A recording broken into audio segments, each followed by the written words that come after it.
Okay, everybody. So welcome to another edition of Think with a Drink. This is the weekly webinar series brought to you by the Aries Foundation for Financial Education. And tonight we have a special one for Craig and I.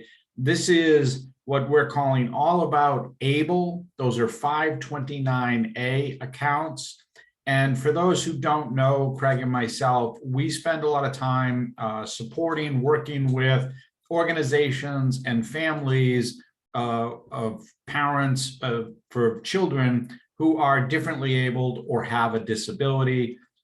And one of the newest things that have come on in the last few years are ABLE accounts. And we get a lot of questions, Craig, a lot of times on these, and we'll talk about this in a second. I'm just letting everybody know this is all about ABLE. These are special needs accounts for children or adults, depending on the age. 529A accounts. Before we get started, just a quick little checklist for everybody. Just know we're recording the event. We share it on our YouTube channel. You can get it on our website. Microphones should stay muted. The cameras doesn't matter if they're off or on, because the only thing that is being recorded is what's being shown on the screen. We do ask that you use the chat box for any questions. And my co-pilot, who I'll introduce in a second, is here to keep me on pace and answer any of those questions. Speaking of the pilots for tonight's journey, my name is Tom Alessi. I'm the president of the Aries Foundation for Financial Education. I've been in financial services for 23 years. I'm an investment advisor, which means that I act as a fiduciary whenever giving guidance or advice to any of my clients. I want to bring my vice president, Craig. Why don't you introduce yourself? Sure. So I'm Craig Richardson. I am the vice president of the Aries Foundation. I've been in financial services a little over 18 years now, and I specialize in working with families and to help them define their financial goals and have a better relationship with their money. And like I said, one of the things that Craig and I do and work with are organizations in the special needs community. We do a lot of support for the parents, families of children who are differently abled or have a disability. And that's why ABLE is one of those. Craig, this is a conversation that comes up a lot, right? It actually does, because it's a very good tool for a lot of these families who are trying to keep benefits, but still have a little bit of extra cash for the child to be able to do some things. Yeah, absolutely. And so just real quick on the Aries Foundation, just so you know, it's the Aries Foundation for Financial Education. You can visit us at ariesfoundation.org. That's the website. You can check out what we do. Some of what we do with those families and those organizations, that's in there. A lot of those organizations, you can find them on organizations that we work with. There's a whole page there of all of those organizations, and you'll see a lot of them are in the special needs community. Again, we're trying to help and support those, not only those organizations, but those families as well. I'm not going to go through the disclosures. Just know we're a nonprofit. This is meant to be educational. We're just trying to provide the information as we understand it and we know it. We do suggest, myself, Greg, the rest of the Aries team, that you ever have any questions, whether they be legal, tax, or financial, you seek out the help and guidance of a professional to get those questions answered. Which moves us on to the fun part of this evening. We call this Think with a Drink, because for Craig and I, regardless of how deep or, I don't want to say doom and gloom this conversation may get in some instances with some of these topics, we like to keep it light. We like to keep it casual. We want it to be relaxed. And we can't think of a better way to do that if we have something cold to sip on as we go along and invite our audience to do the same. This week, we are drinking, it is called Pearly. This is from the sister brewery of Jack's Abbey called Springdale. We'll talk about that in a second. But Pearly is a tart, refreshing, drinkable beyond belief, as they call it. It's funny, on the can, if you read it, it says flavor forward fermentation on the can, right? Described as a country style wit beer spiced with orange and coriander that harkens to the days before the onslaught of industrialized beer. I don't know what that means, industrialized beer, but it's new. I've never had it. It was released in April of 2022, and it's a 4.5% alcohol. So we're going to pour this, see what it looks like. Take a smell. Skål. I'm just going right from the can. right from the can. I dirty the glass. The beer is provided by Jack's Abbey. In this case, like I said, the sister brewery, which is Springdale. You can find Jack's Abbey at 100 Clinton Street in Framingham. Springdale is actually at 102 Clinton Street, so it's right in the same building right there. The whole idea is that Jack's Abbey does nothing but lagers, and they realized that they wanted to go beyond the core traditional lagers, so they basically were left with a choice, which was to come up with a whole new brand. And that curiosity and willingness to take risks is what led to Springdale. So there's a whole line and a whole barrel room just dedicated to ales and all the different types of ales that they can concoct and come up with. So you get a chance, visit them. And certainly now, while the Celtics are in their run to the finals, they are the official beer of the Boston Celtics. I'm glad I did. This is a good ale. So there you go. See? All right. So just know we're going to talk about ABLE through all of this, but a lot of times we get questions on supplemental needs, otherwise known as special needs trusts versus ABLE accounts. They're similar type of rules that go into it, but they're very, very different. And we're just going to discuss ABLE, how ABLE works, what's ABLE's about. We're not going to touch on the special needs trust aspect of it, because there are very different rules in terms of how some of that does act and behave, but we just want to break down ABLE. Mhm. So ABLE accounts, the ABLE itself stands for Achieving Better Life Experience. And, as Craig said, these are new. They have not been around. I mean, the Achieving Better Life Experience Act got passed in 2014. The ABLE accounts themselves didn't come onto the books in 2016. And even then, there was just a few early adopters. And the law at the time said that you had to live in the state of those adopters. And it was only like 5 or 6 in 2016. Right. There's only like 6 of them. Yeah. Right. That happened. And it's very funny because so it happened in 2017. They changed the rules, they changed the law.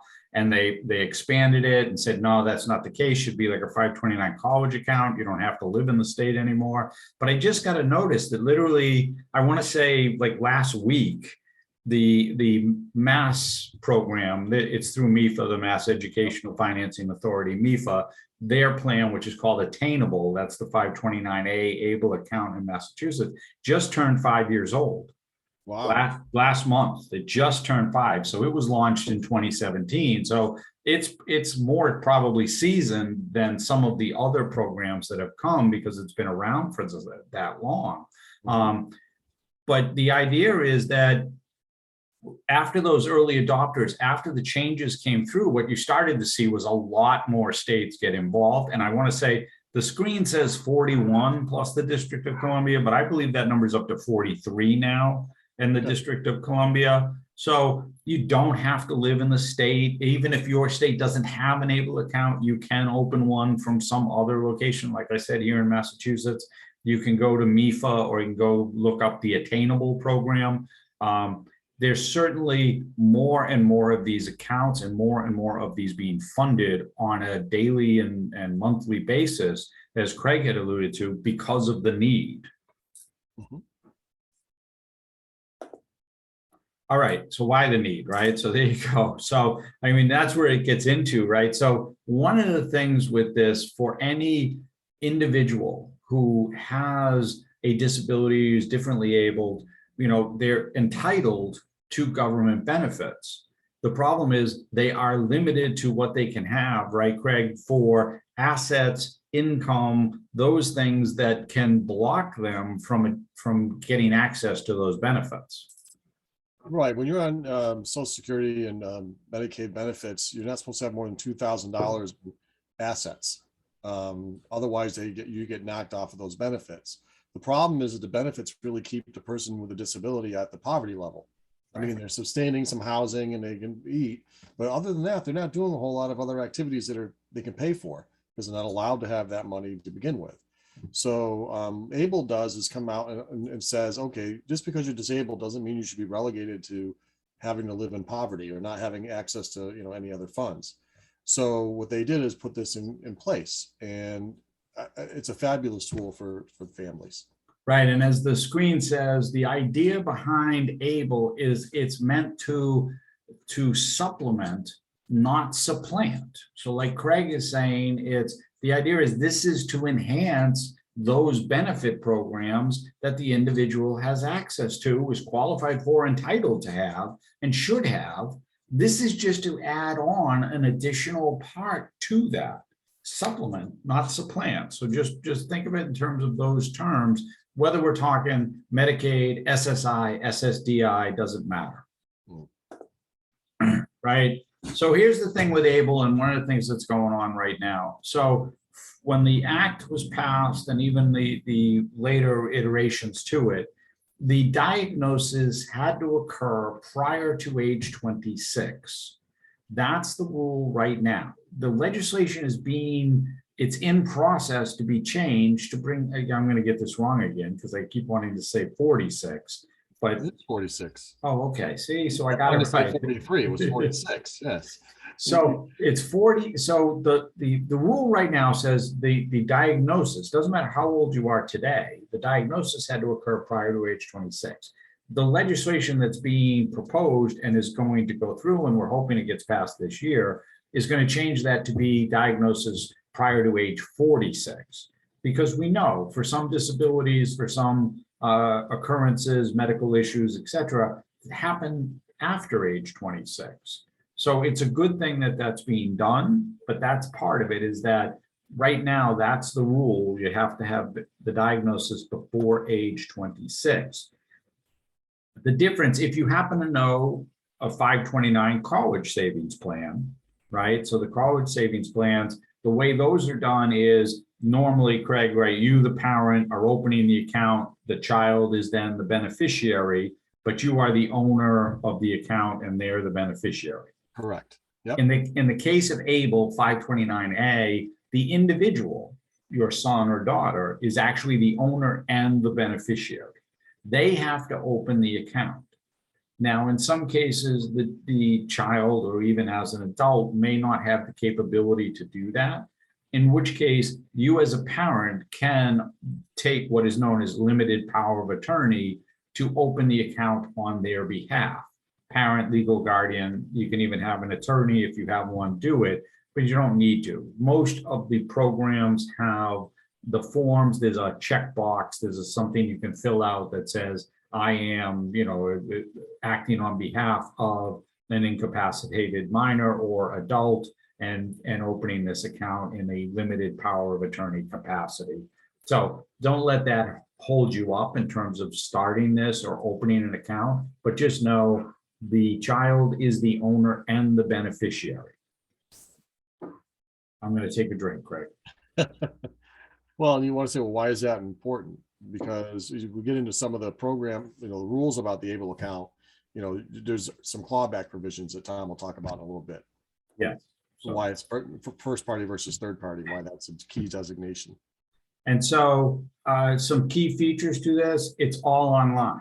There's really no place you can go in and, walk into someplace and have them do that with you. I mean, most of all of these are online, right? But you don't have to live in the state anymore. So you can pick whatever program that you want. As it says, the designated beneficiary is the owner of the account. The account grows tax-free. It's tax exempt. Some states do allow you, they actually will give you, if you are a resident, a tax deduction, much like a 529 college savings plan. As far as I know, MIFA, the state of Massachusetts, that has not gotten there yet. We just literally had the 529 done. But here's the thing, speaking of those college savings plans, 529s, you can take the money that's in a college savings 529 if the child is now not going to go to higher education and there's money in that, and transfer it to the 529 ABLE with no penalty, no tax, no consequence whatsoever. There are some limitations. We'll get into that in a second, but just know, Greg, you can have opened, because this happens sometimes because you don't know the path your child is going to take. So some parents will open the 529 at a young age and then later on decide, well, the child's not going to go to higher ed. Well, actually, I think sometimes it's the opposite. They're not sure they're going to be able to go to college, so they don't waylay doing the 529 because they don't know if they're going to be able to use the funds or not. In this case, it allows you to say, look, if there's a possibility that your child may go to college, you can still fund the 529. And if for some reason they do not, now you can move the money over into the 529A. So Yes.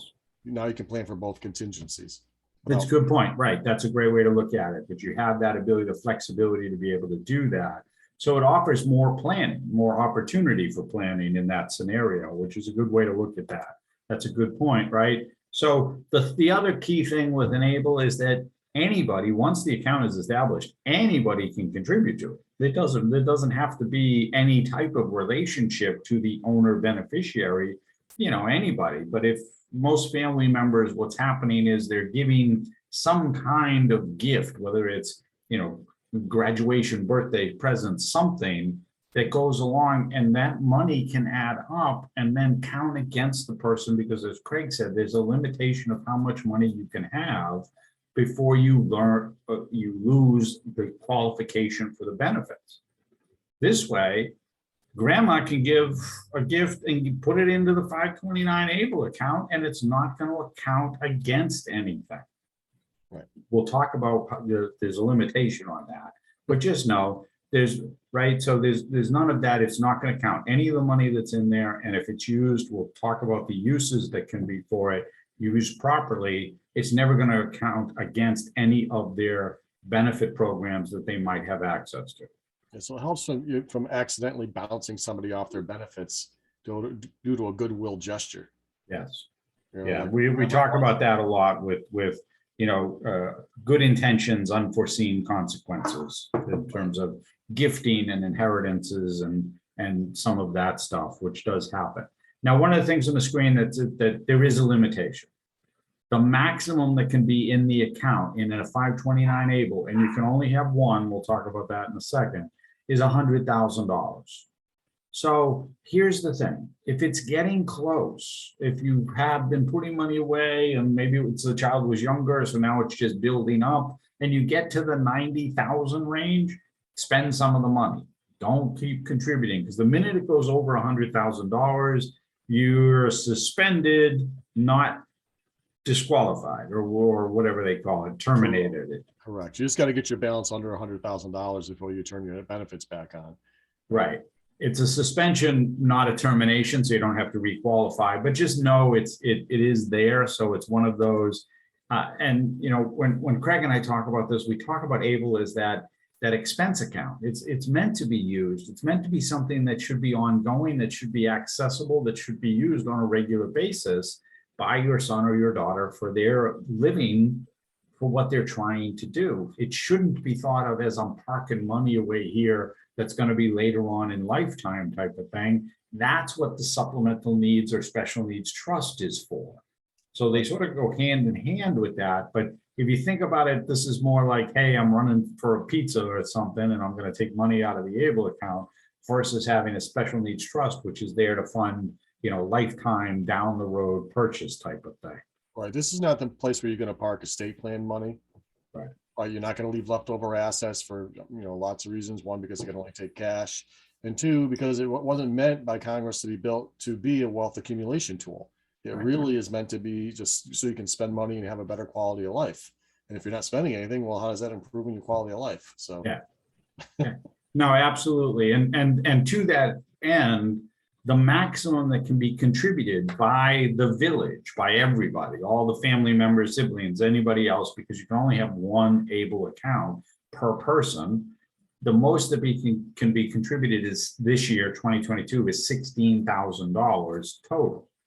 So, if you just do it out, even if you didn't spend any money, it's going to take you at least 5+ years to get over the $100,000 without spending anything. As Craig said, it's not meant as a wealth accumulation tool. That $16,000 also applies to transfers from 529 accounts as well.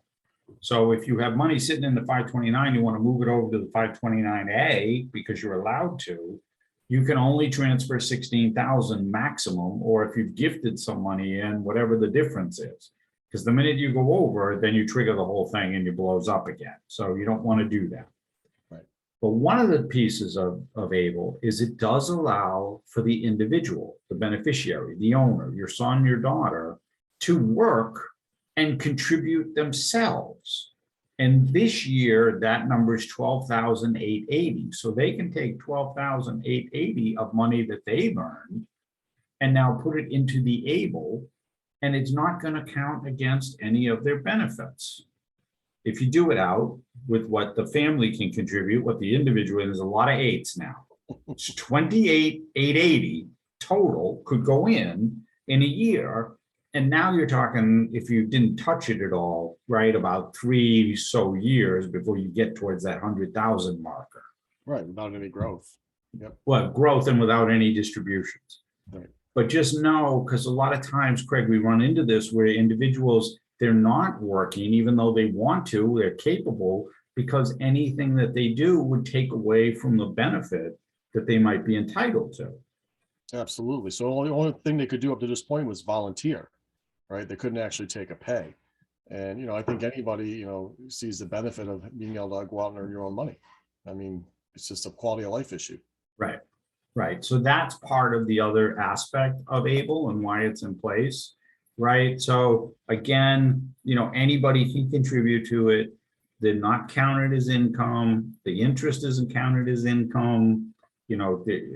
Basically those smaller gifts, like whether they're, presents or graduation or something, or, grandma's given $2,000 to every grandkid type of thing.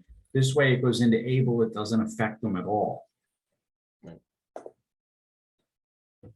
Unless you get over the 100,000, right? There's the 100,000 again. It's on there, and again, it's a suspension, not a termination. The clarification on the rules there. It's just like we talked about. Being suspended is better than being terminated, because once you get it back under $100,000, then the benefits will kick back on. Whereas terminated means you have to reapply. We're going to talk about the QDEs. That's qualified distributions. In a second. Qualifying disability expenses, right? So this is what the money sitting in the ABLE account can be used for. And it's a big, broad-based category because, as Craig said, it's trying to help them have a better life experience. So think of all the things that you might be spending money on, from basic living, housing, wellness, prevention, health, transportation, job coaching, assisted technology, any of that stuff, the money can come out and be paid for through the ABLE account. So that's all things, especially if some of this stuff like coaching or some of that is ongoing wellness, some of those, ongoing help with that the money can be coming out of the ABLE account, and it's not counting against them. There's no tax, there's no disqualification for that. That's the idea behind this. Well, the other thing too, Tom, we kind of brushed over quickly the last time on the last slide, is the ease of use of the ABLE account. The fact that you set it up through the bank and you get a debit card, right? Perfect. Yeah. Right. Yeah, that's a good point. Plus, we got to go to the trustee and have them cut you a check and pay someone directly and all that kind of stuff. So yeah, it is. There's check writing privileges, as Craig said. They issue a debit card, so it can be used just like any other debit card. So ease of use with that is extremely, beneficial to everybody, because and then you can track it. So that if there's ever a question about what was it spent on, again, it's broad based in terms of the categories that are there. So here's the bad part, right? Or the part that we think that blocks people from really investigating or doing this once they hear it. So in the supplemental needs trust, special needs trust world, you have two different types of trust. You have first party and third party. In the first party trust, that means the owner is the beneficiary, is the individual involved. And that may have come from, like Craig said, maybe it was an inheritance, maybe it was a medical malpractice suit, maybe they were hurt or injured in an accident and they got a payout, but that money will take away from their benefits. So they have to put the money into a trust to protect their benefits. Well, the provision that goes along with that first party trust is what's known as a Medicaid payback provision. And what that says is if the individual passes and there's money left in that trust, Medicaid will step in and say, hey, we want to take back the money that we paid for this individual on their behalf for benefits they used because there's money left in this trust. The ABLE account works exactly the same way as Craig had mentioned. It's sort of that first party versus third party thing. So same idea that the money that's sitting in the ABLE account, if the individual passes, then Medicaid can step in and say, hey, what about us? We want to take some money back. But there are things they can set up for, like final expense, funeral, that type of thing, that can also go get paid first. Yeah, well, once again, I mean, this should be something that should be accumulating a lot of assets to begin with. It should be something that you're using, like say, as a day-to-day, like almost like a checking account or savings account. Those expenses that you want to be able to, extra expenses and maybe those fun things you want to do. Right. So like I said, we say there's a pushback because there's a clawback. Well, that would be more towards the trust than it should be towards the ABLE. Because it shouldn't be that. And like you said, if you can use it for funeral and burial expenses, I mean, the average funeral right now is about $15,000 to $20,000. So that's a lot of expense that could be left in that account and still not be clawed back because it can be used. Right. So it's one of those, like, don't let this be the block that doesn't have you investigating, looking at, going through and finding out more about it. Don't, because we feel like sometimes that's something that comes up with families, is they're like, well, I don't want to deal with that because of this payback provision. But as Craig said, if you're putting the money in and it's being spent, time, year over year, month over month type of thing, then there really shouldn't be a problem because there really shouldn't be that much money left in it anyway. So advantages, disadvantages, right? So the advantages are pretty, as opposed to say a supplemental needs trust, it's night and day, right? Because it's online, you don't really need any money to start it up. I think the minimums are like $250 or something, and some maybe $1,000 in some other states, depending, right? You don't really need an attorney. You can, if the individual does not have the capacity, you can act as the limited power of attorney. The beneficiary is the owner, so that works the same way. But pretty much anybody can contribute to the thing. Yep. And so long as you're taking the money out for a qualified disability expense, again, to benefit the individual, and they're using it, there really is no tax, no problem, no issues there. And you can roll over 529s. Like Craig said, some of that additional planning can be done. Yep, absolutely.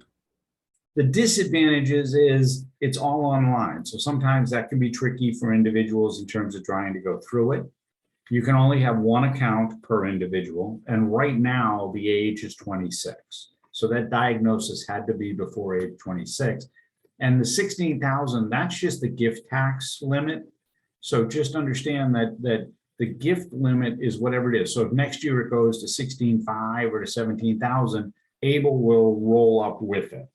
So that's just a marker. They didn't make the number up. They just use that as the amount from there. It's just the gifting limit per individual. But there is the Medicaid payback provision. So just understand that is part of that. Yep. So when you're making the decision, whether it's a supplemental needs trust or ABLE is there for a reason. Like Greg said, it is absolutely a tool that should be considered and used in planning. There is one place where the ABLE is completely different from a supplemental needs trust. I'll just touch on this very briefly. Usually when we're doing this in more of a formal presentation, we go through the whole example of it, but it's housing. So one of the things is if you have a supplemental needs trust and you're somebody who's getting a housing supplement and you use the housing supplement, but you try to go to some place that's maybe a little bit more expensive. So let's say your housing benefit was $700, Greg, but you wanted to live in a place that was $1,000. So right. You needed an extra $300 a month to pay for the rent. If you took that money out of a supplemental needs trust to pay the extra $300, it would actually come down. Your housing supplement benefit would go down or possibly get eliminated. No matter how you tried to get around it, however, if the trustee paid it or however it gets done, you could eliminate it. However, you could take money out of a supplemental needs trust. You can put it into an ABLE account. The ABLE account could then pay the $300 housing expense, because that's a qualified disability expense. Mhm. And now you've gone around the whole merry-go-round. It's a shell game, yes, that you're playing, but you're able to do it because it is one place where they both work hand in hand. As Craig said, estate planning, that big chunk of money, the future funding, growing thing, that's going into a supplemental needs trust. The daily I'm living, moving money, paying for pizza, whatever I'm doing, that's coming out of ABLE. Right. I mean, you can look at it as, the special needs first part or special needs trust, while it doesn't have any limitations on how much money can be in there, it has more limitations on how it can be used. Right. Whereas the ABLE account, the opposite, there's a limit to how much you can put in there, but the usage is far more broad. So they work good in tandem together. Absolutely. Yeah. And so some resources, you have the ABLE, the National Resource Center.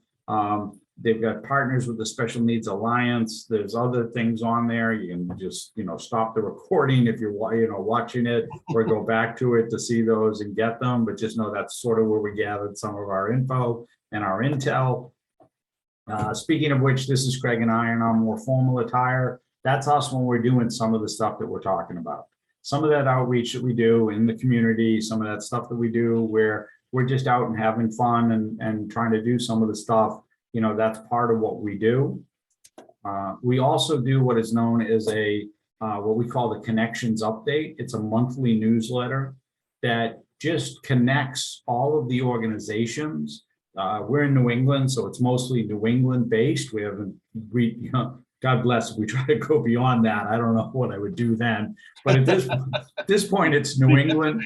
Right. Yeah, I know. And God bless. There's several issues of that thing. So, but it's New England based, and really all it is all of the organizations and what they have upcoming for events, whether those are trainings or conferences, fundraisers, things to connect the kids and parents and that type of thing. And it just allows everybody to sort of see and get an understanding that, hey, there's more organizations out there. I didn't realize there were so many, or I didn't realize that there were other parent support groups doing this or that, or whatever it may be.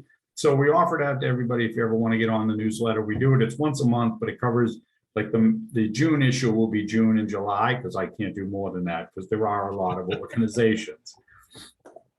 Part of our offer for everybody, whenever we do any of this, especially on ABLE or Special Needs Trust, is to be part of that Connections Update, that newsletter mailing, but also to come in and have a consultation with us, because that's what Craig and I do, is we have these conversations to see, because one of the things that we try to do is connect with as many organizations, advocates, and other professionals to be that support. We're trying to answer some of those questions, and this is one of the ways we can do that.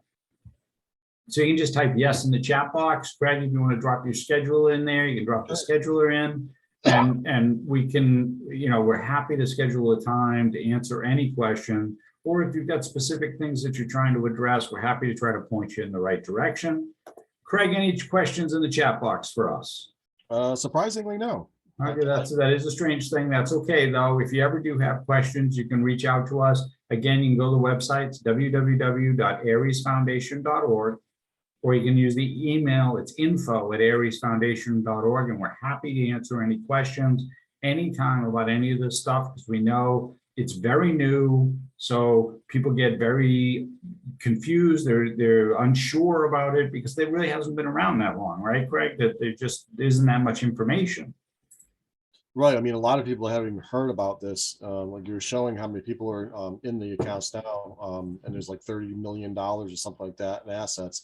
When you think about the fact there's like 9 million people in the country who are on SSI benefits, you can see there's going to be a lot of expansion in that program. So right. Yeah, absolutely. So like I said, anytime you have any questions, feel free to reach out. On that note, I'm going to say thank you and have a great evening.